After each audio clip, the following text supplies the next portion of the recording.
बिस्मिल्लाहिर्रहमानिर्रहीम। अस्सलाम वालेकुम। आज हमारा research methods and data analysis में थर्ड लेक्चर है। इस लेक्चर में हम डिस्कस करेंगे टाइप्स ऑफ रिसर्च। इनको आप क्लासिफिकेशन ऑफ रिसर्च भी कह सकते हैं। इसमें हम देखेंगे कि रिसर्च को किन किन डिफरेंट कैटेगरीज में डिवाइड किया जाता है। तो स्टार्ट करते हैं। सबसे पहले ये है कि इसमें हम रिसर्च की टाइप्स किन किन हवाले से पढ़ेंगे। 3 पॉइंट ऑफ व्यू से हम रिसर्च की टाइप्स को डिस्कस करेंगे। सबसे पहले है कि एप्लीकेशन पॉइंट ऑफ व्यू से हम रिसर्च को देखेंगे कि क्या क्या उसकी टाइप्स हैं। उसके बाद ऑब्जेक्टिव पॉइंट ऑफ व्यू के हिसाब से कौन कौन सी हैं, और इंक्वायरी मोड के हिसाब से कौन कौन सी रिसर्च की टाइप्स हैं। तो सबसे पहले अगर हम देखें एप्लीकेशन पॉइंट ऑफ व्यू से, तो इसमें आ रही है प्योर रिसर्च और applied research. Objective point of view में कौन कौन सी आ रही है, डिस्क्रिप्टिव रिसर्च और एक्सप्लोरेटरी रिसर्च, और कोरिलेशनल रिसर्च और एक्सप्लेनेटरी रिसर्च। उसके बाद इंक्वायरी मोड के हवाले से कौन कौन सी आ रही है, क्वांटिटेटिव रिसर्च और क्वालिटेटिव रिसर्च। इन सब को हम बारी बारी डिस्कस करते जाते हैं।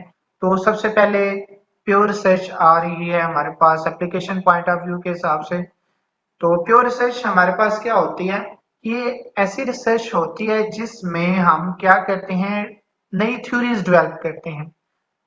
नई थ्योरी से मुराद आप नए मॉडल्स भी बना सकते हैं, नए आप एल्गोरिदम्स बना सकते हैं, क्योंकि आप सीएस के स्टूडेंट्स हैं तो आप नए एल्गोरिदम्स बनाए वो आपके पास प्योर रिसर्च में आएगी।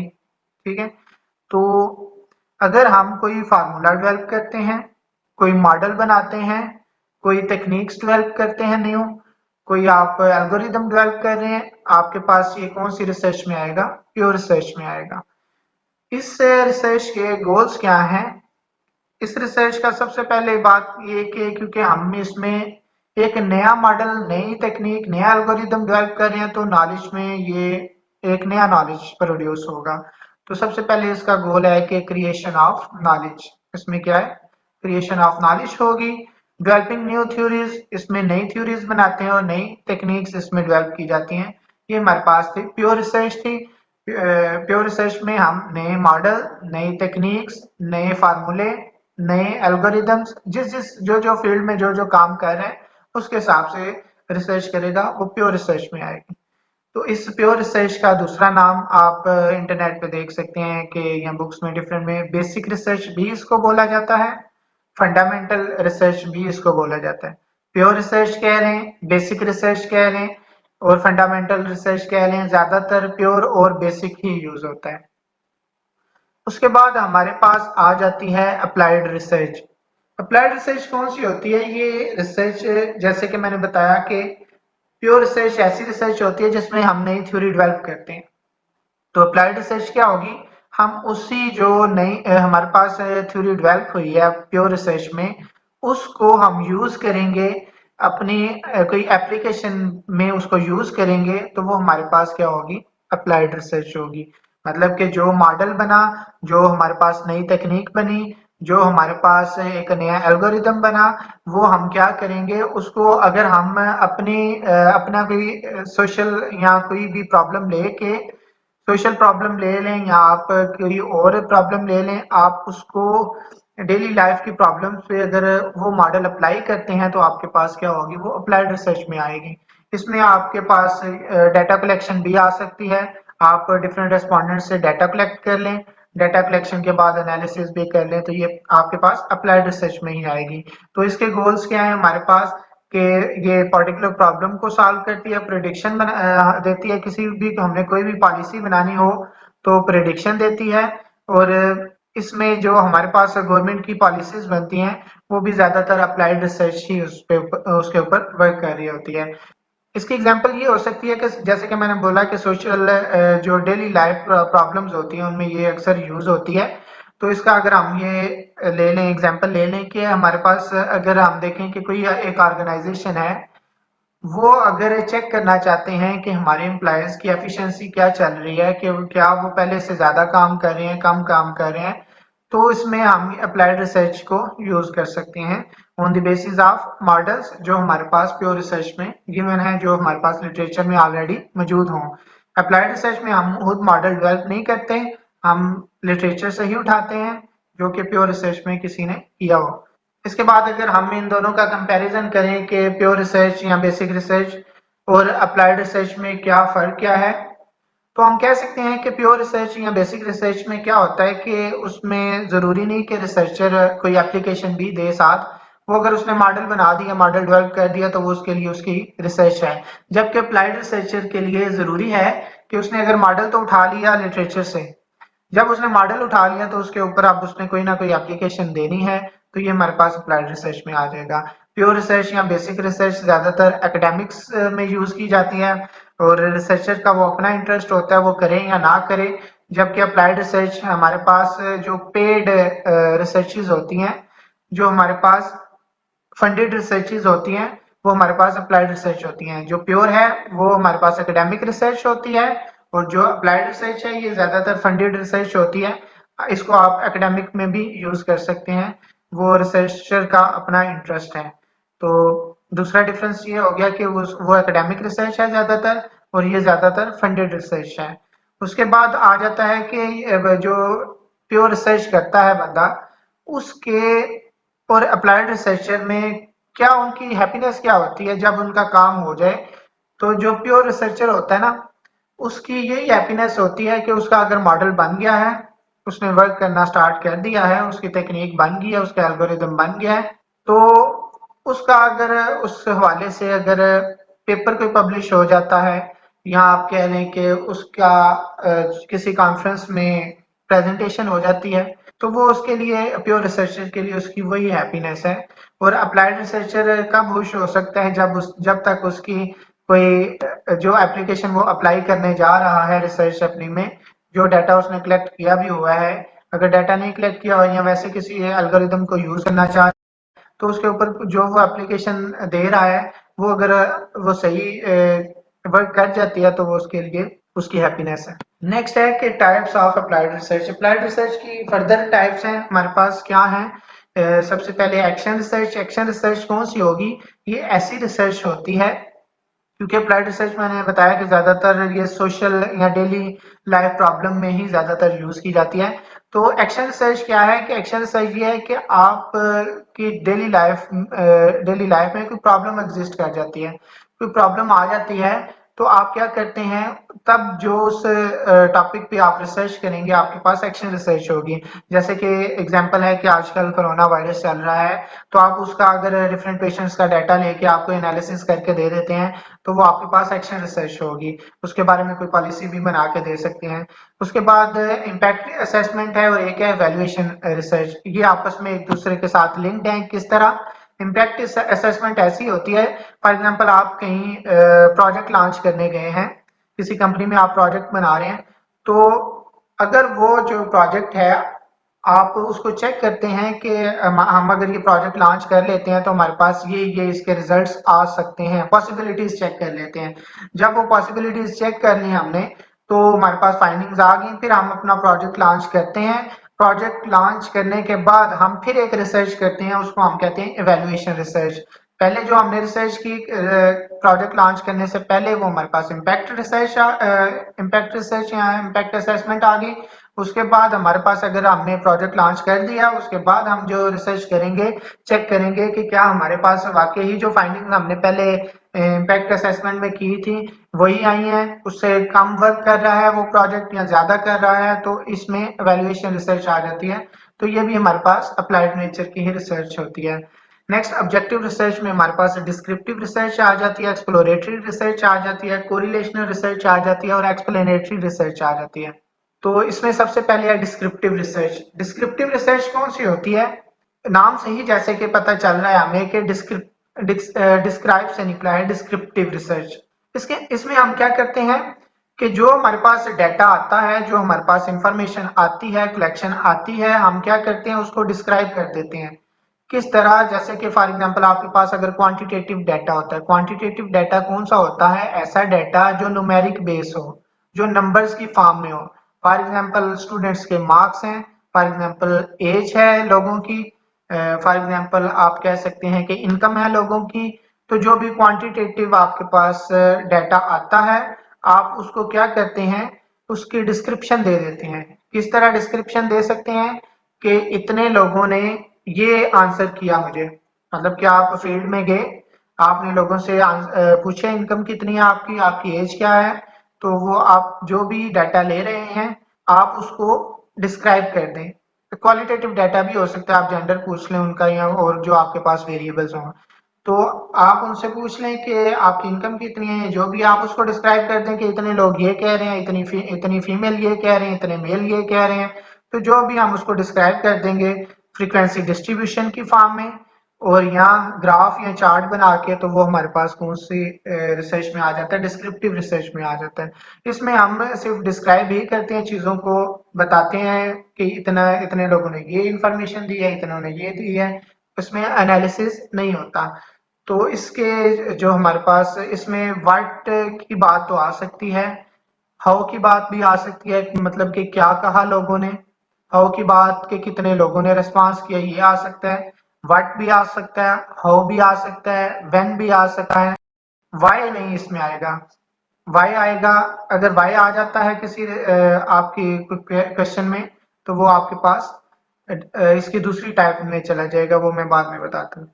तो इसके गोल्स क्या हो सकते हैं कि आपके पास जो भी पॉपुलेशन थी, पॉपुलेशन का आपको मैंने बताया था कि जो भी आपके पास ऑब्जर्वेशंस आपके अंडर स्टडी हो, जिस एरिया पे आप स्टडी कर रहे हो, वो आपके पास पॉपुलेशन होगी, तो उसकी पॉपुलेशन को ये डिस्क्राइब करता है और ये कंप्लीट प्रोफाइल देता है सिचुएशन की, जो भी आपके पास जो भी आपने क्वेश्चंस फाइंड किए हों उसकी कंप्लीट प्रोफाइल देता है हमें। ये डिस्क्रिप्टिव रिसर्च थी। इसके बाद एक्सप्लोरेटरी रिसर्च है। एक्सप्लोरेटरी रिसर्च कौन सी होती है? ये रिसर्च ऐसी रिसर्च होती है जो लिटरेचर बेस होती है, मतलब कि हम अगर रिसर्च कर रहे हैं, कोई स्टार्ट करनी है रिसर्च, तो ये आप कह लें कि पायलट स्टडी हो जाएगी, या फिजिबिलिटी रिपोर्ट, आपको पता होगा फिजिबिलिटी रिपोर्ट क्या होती है। ये उस टाइप की रिसर्च है कि आप रिसर्च करने से पहले अपने एरिया को एक्सप्लोर कर लें कि क्या हमारी जो रिसर्च होगी उसकी पॉसिबिलिटीज हैं इधर या नहीं है। मतलब कि आपने जो पॉपुलेशन सेलेक्ट की है, आया कि वो सूटेबल है आपके टॉपिक से रिलेटेड या नहीं, या आपका टॉपिक उस पॉपुलेशन से सूटेबल है या नहीं। ये ना हो कि आपने कोई मेडिकल का डाटा लेना हो तो आप जेल में चले जाएं किसी से डाटा लेने, तो ऐसा अगर तो उधर पेशेंट है फिर तो हो सकता है, अगर पेशेंट नहीं है तो फिर आपकी वो पॉपुलेशन सूटेबल नहीं है। तो क्या पॉपुलेशन आपके टॉपिक से रिलेटेड है, या आप कहीं अपने पॉपुलेशन को स्टडी करने जाते हैं, तो क्या उधर लोग रिस्पॉन्ड करेंगे, क्या आपके क्वेश्चन इस तरह के हैं कि आप वो स्टडी कर सकें, वो आप लोग के लोग आपको वो कि लोग आपको रिस्पांस कर सकें। तो ये सारी की सारी आपने फिजिबिलिटी रिपोर्ट बनानी होती है, या पायलट स्टडी करके आप चेक कर लेते हैं थोड़ा सा सैंपल लेके, तो ये हमारे पास एक्सप्लोरेटरी रिसर्च में आएगी। इसमें हम प्रीवियस रिसर्चेस से ज्यादातर हेल्प लेते हैं कि पिछले लोगों ने इस टॉपिक पे किस तरह काम किया, तो उस हिसाब से हम देख सकते हैं। इसके गोल्स क्या होते हैं इस रिसर्च के, कि फिजिबिलिटी हम चेक कर लेते हैं स्टडी को कंडक्ट करने के लिए, और इससे हम क्या जो हमारे पास फैक्ट्स होते हैं या हमारे कंसर्न्स होते हैं, किसी भी इशू से रिलेटेड कोई भी हमारे पास अगर प्रॉब्लम है या जो भी रिसर्च टॉपिक है, उससे हम फेमिलियर हो जाते हैं। उसके बाद हमारे पास आ जाती है कोरिलेशनल रिसर्च। ये किस तरह की रिसर्च होती है? ये ऐसी रिसर्च होती है जिसमें डिफरेंट फैक्टर्स आपस में अगर रिलेशनशिप आ जाता है, मतलब कि रिसर्च टॉपिक तो आपका होता ही है, लेकिन साथ साथ वो फैक्टर्स आपस में उनका रिलेशनशिप भी होता है। ये एक किस्म की अप्लाइड रिसर्च ही की तरह ही है, हम वही इसमें सारा कुछ यूज करते हैं। बस इसमें क्या है कि अगर हमारे पास रिलेशनशिप में आ जाता है तो वो कोरिलेशन रिसर्च। सारी रिसर्चेज आपस में मिलती जुलती हैं, स्वाय बेसिक रिसर्च के, बेसिक रिसर्च में क्योंकि डेवलपमेंट करनी होती है, बाकी सारी अप्लाइड रिसर्च से मिलती जुलती ही होंगी। किसी में हमने वो एनालिसिस कर दिया या किसी में नहीं किया, किसी में टेक्स्ट बेस हमने थ्योरी बेस उसको एक्सप्लेन कर दिया, इसी तरह मिलती जुलती ही है आपस में। तो अप्लाइड रिसर्च जैसे कि कोई भी आपके पास अगर टॉपिक है आप उसको स्टडी कर रहे हैं, अगर तो वो रिलेशनशिप उसमें हो फैक्टर्स के दरमियान में, तो वो कोरिलेशनल रिसर्च को उसका नाम दे देते हैं हम। तो जैसे कि एग्जांपल है कि what is the impact of advertisement on sale of product. कोई भी अगर आपके पास प्रोडक्ट है उसकी सेल के लिए उसकी एडवर्टाइजमेंट अगर हम करें तो उसकी सेल पे क्या असर होता है, या आप कह सकते हैं कि what is the relationship between unemployment and crime, crime और अनएम्प्लॉयमेंट के दरमियान क्या रिलेशनशिप है, हम उसको एक्सप्लोर करना चाहें तो हमारे पास वो भी कोरिलेशनल रिसर्च होगी। जो भी रिलेशनशिप आप कंप्यूटर के हवाले से भी देख सकते हैं कि जो जो आपके टॉपिक आ सकते हैं रिलेशनशिप के हवाले से होंगे, कोरिलेशन रिसर्च में आएंगे। उसके बाद है एक्सप्लेनेटरी रिसर्च। जैसा कि मैंने पहले बताया कि डिस्क्रिप्टिव रिसर्च में हमारे पास जो होता है वो व्हाट आ सकता है, हाउ भी आ सकता है, व्हेन भी आ सकता है, लेकिन उसमें व्हाई नहीं था। मतलब क्या हुआ कि मैंने उसमें एग्जांपल दी थी कि आप इनकम ले रहे हैं या जो भी है, आप उसको सिर्फ डिस्क्राइब कर देते हैं, उसमें ये नहीं बताते कि क्यों इतने लोग ये कह रहे हैं। तो एक्सप्लेनेटरी रिसर्च में क्या होता है, जैसे कि एग्जांपल लिखी हुई है कि 10% of the parents abuse their children. तो डिस्क्रिप्टिव में तो हम ये सिर्फ बता देते हैं कि 10% जो पेरेंट्स हैं वो बच्चों के साथ अब्यूजिव लैंग्वेज यूज करते हैं, जबकि एक्सप्लेनेटरी रिसर्च में क्या होता है कि why parents abuse their children. अब उसमें सिर्फ ये बताया था कि इतने परसेंट लोग ये कह रहे हैं डिस्क्रिप्टिव रिसर्च में, लेकिन इसमें हमारे पास आ जाता है कि why parents abuse their children, कि क्यों ऐसा हो रहा है। तो ये हमारे पास एक्सप्लेनेटरी रिसर्च आ जाएगी। इसके गोल्स ये हैं कि give reason that why things happen, हम उसमें रीजन देते हैं कि क्यों ऐसा हो रहा है। Provide explanation about any phenomenon, जो भी हमारे पास फिनोमेनन हो उसके बारे में एक्सप्लेनेशन हम प्रोवाइड करते हैं कि क्यों हमारे पास इनकम, लोगों की अगर एवरेज इनकम इतनी है तो क्यों है, कम है तो क्यों है, ज्यादा है तो इस उसके पीछे जो भी फैक्टर्स होते हैं बताते हैं कि क्या अनएम्प्लॉयमेंट है या जो भी है। तो ये हमारे पास एक्सप्लेनेटरी रिसर्च में आ जाएगी। ये जो हमने टाइप्स अभी चारों डिस्कस की, ये हमारे पास कौन सी थी, ऑब्जेक्टिव पॉइंट ऑफ रिसर्च से टाइप्स थी। अब नेक्स्ट हमारे पास है कि क्वांटिटेटिव रिसर्च और क्वालिटेटिव रिसर्च। तो क्वांटिटेटिव रिसर्च से पहले आपको ये पता होना चाहिए कि क्वांटिटेटिव वेरिएबल होता कौन सा है। क्वांटिटेटिव वेरिएबल ऐसा वेरिएबल होता है जो न्यूमेरिक बेस हो, जो नंबर्स की फॉर्म हो, क्वालिटी ना हो उसमें। क्वालिटी आएगी तो वो क्वालिटेटिव वेरिएबल में चला जाएगा, कोई कैटेगरी आएगी तो क्वालिटेटिव वेरिएबल में चला जाएगा। जो क्वांटिटेटिव क्वांटिटी की फॉर्म में होगा वो हमारे पास क्वांटिटेटिव वेरिएबल होगा। फॉर एग्जाम्पल, जैसे कि मैं कह रहा था इनकम, इनकम आपके पास क्वांटिटी है, क्वांटिटेटिव वेरिएबल में आएगा। एज है, क्वांटिटेटिव वेरिएबल में आएगा। हाइट है, क्वांटिटेटिव वेरिएबल में आएगा। इस तरह और भी जो भी नंबर्स की फॉर्म में आपके पास वैल्यूज होंगी वो आपके पास क्वांटिटेटिव वेरिएबल होता है। इसमें क्योंकि हम क्वांटिटेटिव वेरिएबल्स ही यूज करते हैं, तो क्या होता है कि जब हमारे पास क्वांटिटेटिव डाटा होता है, अगर क्वालिटेटिव डाटा भी हमने इसमें ऐड किया तो उसको भी हमें नंबर्स की फॉर्म में करना पड़ेगा। तो जब उसको भी नंबर्स की फॉर्म में किया तो उस वो भी हमारे पास क्वांटिटेटिव में ही आ जाता है सेकेंडरी तौर पे। तो जब हमारे पास क्वांटिटेटिव डाटा आ गया, हम उसको प्रोसेस करते हैं, उसके ऊपर एनालिसिस करते हैं। तो जब वो एनालिसिस करेंगे तो उसमें हमारे पास ये जो रिसर्च होगी, मतलब कि डाटा कलेक्शन कर लिया, डाटा कलेक्शन के बाद एनालिसिस करके जो कंक्लूजन फाइंडिंग हमने दी, ये हमारे पास कौन सी होगी, क्वांटिटेटिव रिसर्च होगी। Quantitative research refers to observe thoughts about the type of data to collect and how to analyze them। इसमें हम ये भी देखते हैं कि कैसे डाटा कलेक्ट करना है और कैसे उसको एनालाइज करना है। इसमें और ये हो सकता है कि सबसे जो इसका ऑथेंटिक वे है या आप मोस्ट कॉमन यूज कह सकते हैं क्वांटिटेटिव डाटा कलेक्शन का, क्वेश्चनएयर के थ्रू हम इसमें डाटा कलेक्शन करते हैं। उसके बाद क्वालिटेटिव रिसर्च क्या होता है, क्वालिटेटिव रिसर्च ज्यादातर जो लाई कर रहा होता है वो क्वालिटेटिव वेरिएबल पे लाई करता है। क्वालिटेटिव वेरिएबल कौन से होते हैं, आपके पास जेंडर आ सकता है, डिफरेंट ब्रांड्स आ सकते हैं जो भी कैटेगरीज की फॉर्म में हो, ग्रेड्स आ सकते हैं वो भी कैटेगरीज की फॉर्म में है, जो भी क्वालिटी की फॉर्म में होगा वो भी आपके पास क्वालिटेटिव वेरिएबल में आएगा।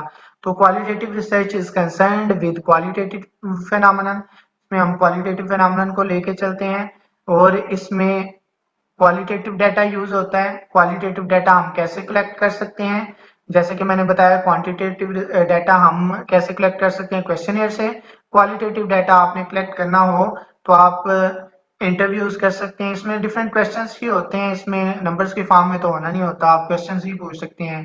तो इंटरव्यू कर सकते हैं लोगों से, आप ऑब्जर्वेशन कर सकते हैं, ग्रुप डिस्कशन कर सकते हैं। ऑब्जर्वेशन कैसे हो सकती है, आप जिधर से आपने डाटा लेना हो उधर के लोगों को आप ऑब्जर्व कर रहे हैं, तो वो ऑब्जर्व करके उनको आप अपनी वो थॉट्स दे सकते हैं, अपनी फीलिंग्स दे सकते हैं कि इधर के लोग ये कह रहे हैं। और ग्रुप डिस्कशन में हमारे पास क्या होता है कि आप कोई किसी ग्रुप में जाके बैठ के तो डिस्कशन करके भी लोगों की थॉट्स के बारे में पता करके तो उसके बारे में रिसर्च कर सकते हैं। मतलब क्या आप कह सकते हैं कि उसमें क्वांटिटेटिव एनालिसिस होता है, क्वालिटेटिव रिसर्च में हमारे पास क्या होता है कि हम इसमें जो क्वालिटेटिव डाटा लेते हैं, कैसे इंटरव्यूज, ऑब्जर्वेशंस और ग्रुप डिस्कशन से उसको थ्योरी बेस ही एक्सप्लेन कर देते हैं, टेक्स्ट बेस एक्सप्लेन कर देते हैं, हमारे पास क्वालिटेटिव रिसर्च आ जाएगी। इसका अगर हम कंपैरिजन करें तो कह सकते हैं कि क्वालिटेटिव रिसर्च जो होती है टेक्स्ट बेस होती है, न्यूमेरिक बेस नहीं होती, टेक्स्ट बेस होती है, जबकि क्वांटिटेटिव रिसर्च न्यूमेरिक बेस होती है। इसके बाद इसमें क्वालिटेटिव रिसर्च में कोई स्टैटिस्टिकल टेस्ट हम यूज नहीं करते, जबकि इसमें क्वांटिटेटिव रिसर्च में क्योंकि हमने डाटा कलेक्शन किया होता है तो उसमें हम एनालिसिस भी करते हैं क्वांटिटेटिव रिसर्च में।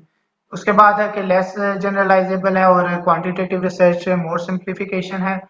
उसके बाद क्वालिटेटिव रिसर्च में क्या आ जाता है कि हम थ्योरी और फार्मूले थ्योरी को फार्मूलेट करते हैं और उसके बारे में हाइपोथेसिस बना देते हैं, जबकि क्वांटिटेटिव रिसर्च में वो जो कॉन्सेप्ट्स या थ्योरीज या हमने हाइपोथेसिस डेवलप किए उनकी टेस्टिंग भी उसमें होती है क्वांटिटेटिव रिसर्च में। क्वालिटेटिव रिसर्च में क्या होता है कि it takes less time in planning and more time in analysis. इसमें हमारे पास क्या होता है कि हम प्लानिंग में कम टाइम लगता है, हम रिसर्च स्टार्ट कर देते हैं साथ साथ लिटरेचर रिव्यू करके, फिर इसमें ज़्यादातर जो टाइम लगता है एनालिसिस में लगता है। आपस में कंपैरिजन करना हो, जब डिफरेंट व्यूज़ का जो आपने ऑब्जर्वेशंस की उसके बारे में एनालिसिस देना हो तो आपके पास ज़्यादा टाइम ये इसके लिए रिक्वायर्ड होता है। उसके बाद क्वांटिटेटिव रिसर्च में क्या होता है, क्वांटिटेटिव रिसर्च में प्लानिंग के ऊपर तो ज़्यादा टाइम लगता है, लेकिन एनालिसिस क्योंकि क्वांटिटेटिव बेस होता है तो आजकल डिफरेंट सॉफ्टवेयर्स हैं हमारे पास है,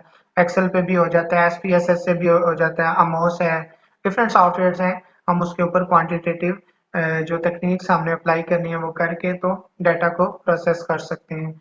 आगे it provides the more information about particular case. Qualitative research में हम किसी पर्टिकुलर केस के बारे में ज्यादा इंफॉर्मेशन दे सकते हैं, जबकि क्वांटिटेटिव रिसर्च में एक से ज्यादा केसेस के बारे में भी हम इंफॉर्मेशन दे सकते हैं। तो ये हमारे पास थी इंक्वायरी मोड के हिसाब से क्वांटिटेटिव और क्वालिटेटिव रिसर्च। इसके मैं कुछ एग्जांपल्स आपके सामने कुछ रिसर्चेस की दिखाता हूँ कि किस तरह की आपके पास रिसर्च कौन सी किस तरह की होती है। तो इसके लिए थीसिस देख लेते हैं हम डिफरेंट। सबसे पहले पहले हमने जो बात की थी प्योर रिसर्च की थी। प्योर रिसर्च का मैंने बताया था कि जिसमें हम कोई मॉडल डेवलप कर दें, कोई एल्गोरिदम बना दें, कोई फार्मूला, कोई मैथमेटिकल फार्मूले बना दें, आपके पास प्योर रिसर्च होगी। ये आपके पास एक थीसिस है, models and complexity results in real time scheduling theory. ये आपके पास एक थीसिस है, इसका ओवरव्यू लेते हैं हम। इसमें डिफरेंट उसने पेपर्स को यूज करके और देखते हैं। ये इसने कोई मॉडल बनाया हुआ है, ये देखें इस तरह के मॉडल अगर आपके पास आ जाते हैं या कोई मैथमेटिकल मॉडल आ जाता है, जैसे कि ये आपको नजर आ रहा है, ये मैथमेटिकल मॉडल नजर आ रहा है, ये आपके पास कौन सी रिसर्च है, इस तरह की रिसर्च। बाकी इसकी डिस्क्रिप्शन वगैरह दी हुई है कि किस तरह ये वर्क कर रहा है। तो ये आपके पास क्या है, प्योर रिसर्च में इस तरह के थीसिस या पेपर आ जाते हैं। इसमें आपको बाकी डिफरेंट पेपर्स को उसने इसमें कंबाइन किया हुआ है। इसमें भी देखें आप को मॉडल नजर आ रहा है, ये उसने जो प्रोपोजिशन दी है ये आपको नजर आ रही है, ये देखिए मॉडल। इस तरह की जो भी रिसर्च होगी आपके पास मैथमेटिकल, ये कौन सी है, प्योर रिसर्च है, इसको आप बेसिक रिसर्च का नाम भी देते हैं। इसके अलावा अगर आप एक और देखें तो ये कंकरेंसी थ्योरी है आपके पास, इसके ऊपर है आपके पास। इसको देखते हैं कि इसमें प्योर रिसर्च है या अप्लाइड है। तो इसको मैं नीचे करता है, ये देखें आपको मॉडल नजर आ रही है, इसकी डिस्क्रिप्शन भी है, तो थ्योरम नजर आ रहे हैं। तो ये आपके पास ये भी प्योर टाइप की ही रिसर्च है। इसमें भी आपको कोई डाटा की कलेक्शन कोई इस तरह की कोई नजर नहीं आया, तो ये आपके पास ये भी प्योर रिसर्च ही है। देख सकते हैं आप सारा, ये एंड पे रेफरेंसेस वगैरह आ गए। उसके बाद ये मेरा एक था थीसिस, वो आपको कंप्यूटर से रिलेटेड बताया। अगर आपका मैथ या कोई और हो स्टैटिस्टिक्स का, तो उसमें आप किस तरह रिसर्च कर सकते हैं। तो ये देखें आपको इसमें ग्राफ और ये ग्राफ्स भी नज़र आ रहे हैं और ये मैथमेटिकल फार्मूले भी नज़र आ रहे हैं, ये डेरिवेशंस वगैरह, और ये ग्राफ आ गया।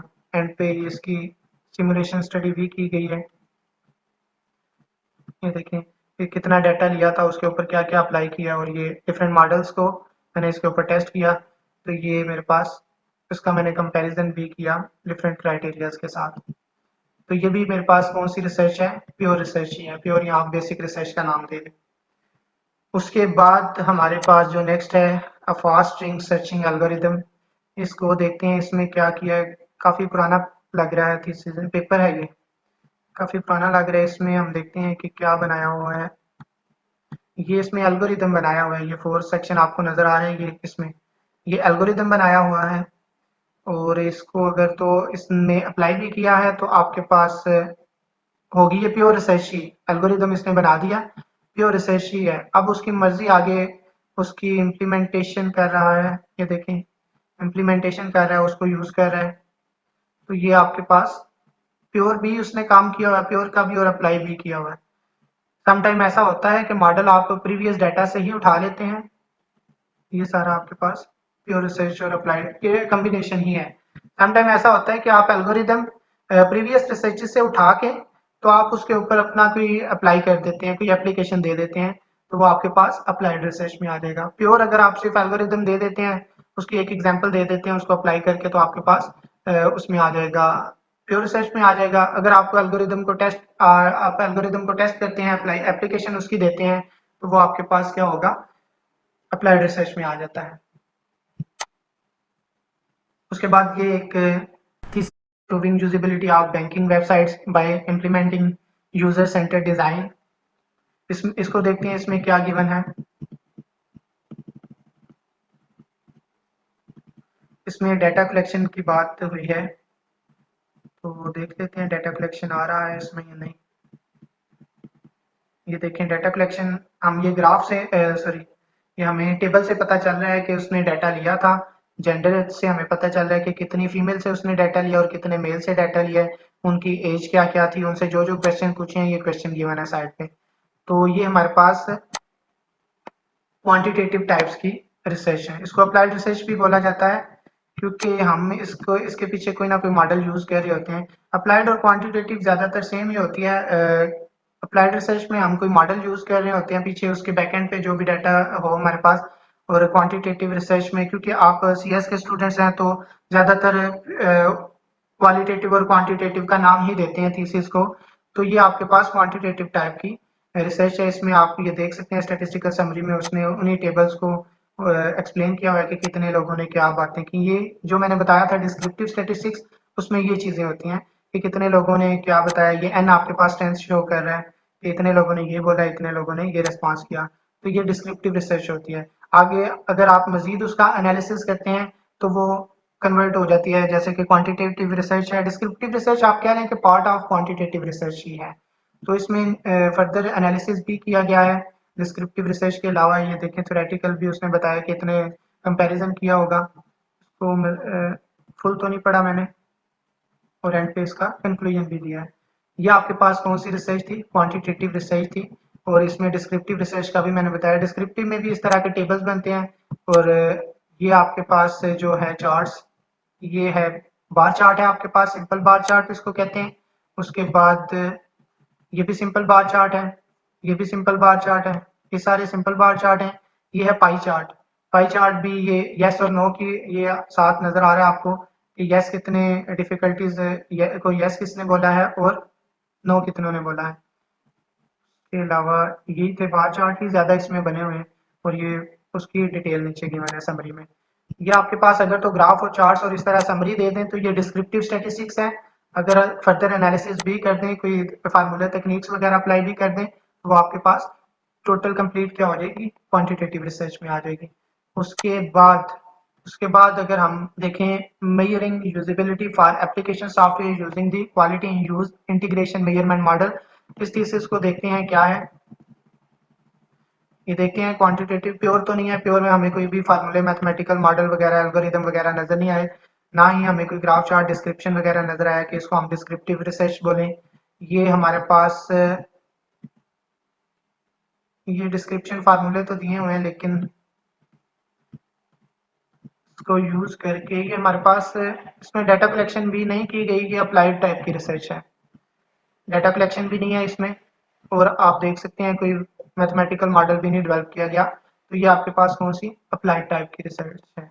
नेक्स्ट है आपके पास an investigation of the impact of requirements engineering skills on project success. इसमें देखते हैं कि ये किस टाइप की रिसर्च है, प्योर है या अप्लाइड है या डिस्क्रिप्टिव है। ये अप्लाइड टाइप की लग रही है या क्वांटिटेटिव रिसर्च होगी, डाटा कलेक्शन किया होगा इसमें। ये देखें पार्टिसिपेंट्स की उसने कोई इन्फॉर्मेशन दी है कि इतने रिस्पॉन्डेंट्स चाहिए थे, इतने रिस्पॉन्डेंट्स चाहिए थे। तो ये क्वांटिटेटिव टाइप की आपके पास रिसर्च है। ये सिंपल बार चार्ट बनाया, ये भी सिंपल बार चार्ट बनाया डिफरेंट क्वेश्चन पे। उसके बाद ये भी सिंपल बार चार्ट है और पाई चार्ट बनाया हुआ है, फिर पाई चार्ट भी बनाया हुआ है और एंड पे एनालिसिस एंड डिस्कशन कर दिया है।